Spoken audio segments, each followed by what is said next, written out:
Hello viewers, मेरे channel maths talk में आपका स्वागत है। आज का टॉपिक है अभाज्य गुणनखंड या प्राइम फैक्टराइजेशन। इसमें दो शब्द हैं, अभाज्य और गुणनखंड।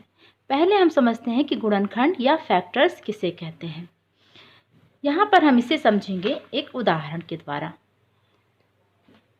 हम लेते हैं एक संख्या, माना कि 100। 100 को हम लिख सकते हैं 100 गुणे 1 या 50 गुणे 2 या 25 गुणे 4 या 20 गुणे 5 या 10 गुणे 10 या 5 गुणे 5 गुणे 4 या और भी कई रूपों में हम इसे लिख सकते हैं। ये सभी संख्याएं जो गुणा करने में प्रयुक्त हुई हैं, जैसे 1, 2, 4, 5, 10, 20, 25, 50, 100, इन सभी को गुणनखंड कहते हैं। जब किसी संख्या को दो या अधिक संख्याओं के गुणा के रूप में लिखा जाता है, जैसे कि यहाँ पर लिखा गया है, तो गुणा करने वाली प्रत्येक संख्या को गुणनखंड या फैक्टर कहते हैं। अब हम जानेंगे अभाज्य शब्द का क्या अर्थ है। इसे भी हम एक उदाहरण से समझते हैं। मैंने यहाँ पर दो संख्याएं ली हैं, एक 16 और दूसरी 17। आइए देखते हैं कि संख्या 16 किन किन पहाड़ों में आती है। यह 2, 4, 8 और 16 के पहाड़े में आती है। अब देखते हैं कि 17 संख्या किन किन पहाड़ों में आती है। तो 17 संख्या केवल 17 के पहाड़े में ही आती है। 17 एकम 17 और किसी पहाड़े में यह नहीं आती है। एक और उदाहरण लेते हैं, 20 और 23। संख्या 20 2, 4, 5, 10, 20 इन सभी पहाड़ों में आती है, किंतु संख्या 23 किसी भी पहाड़े में नहीं आती। यह केवल 23 एकम 23 इसी रूप में लिखी जा सकती है।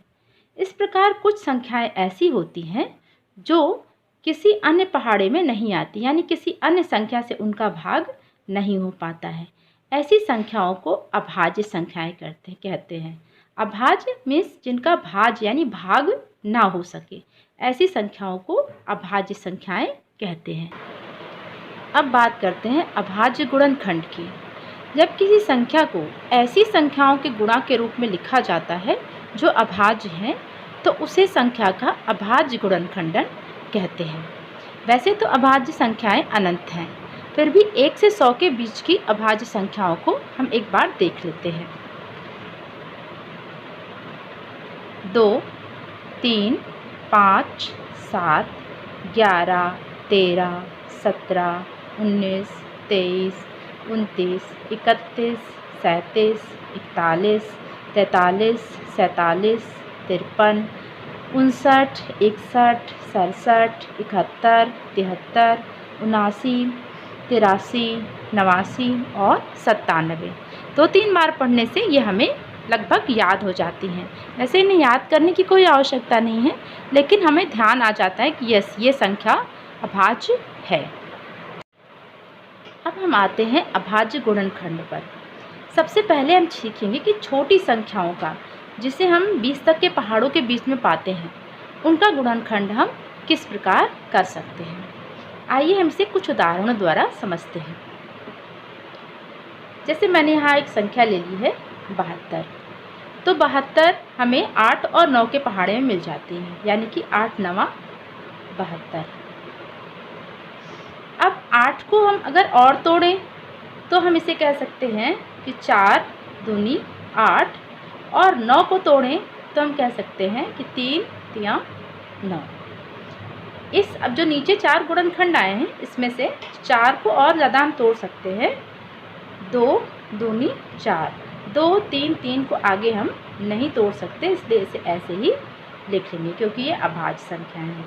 अब ये सभी संख्याएं अभाज्य हैं, तो 72 का अभाज्य गुणनखंडन हुआ 2 गुणे 2 गुणे 2 गुणे 3 गुणे 3।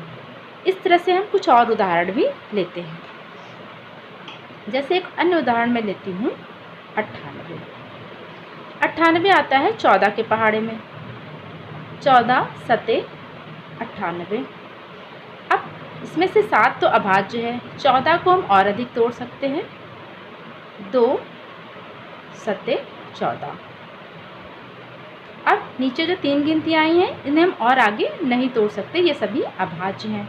तो 98 का अभाज्य गुणनखंडन हुआ 2 गुणे 7 गुणे 7। इसे अन्य उदाहरण से समझते हैं।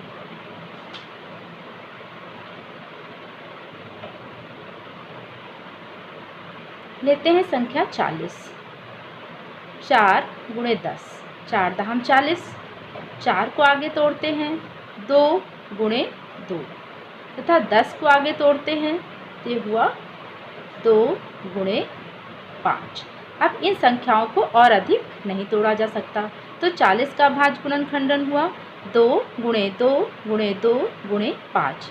इस तरह 20 के पहाड़े तक में जितनी भी संख्याएं आती हैं उनको हम आसानी से इस विधि से अभाज्य गुणनखंडन कर सकते हैं। इसे गुणनखंड वृक्ष भी कहते हैं। इससे आपको गुणनखंड का कॉन्सेप्ट समझने में आसानी होगी। प्राइम फैक्टराइजेशन का जो लंबा मेथड है, जो बड़ी संख्याओं के लिए है, उसके लिए मैंने एक और वीडियो बनाया है, आप उसे ज़रूर देखें। यदि आपको मेरी ये वीडियो अच्छी लगी हो तो इसे लाइक करें, शेयर करें और मेरे चैनल को सब्सक्राइब करें। Thank you for watching.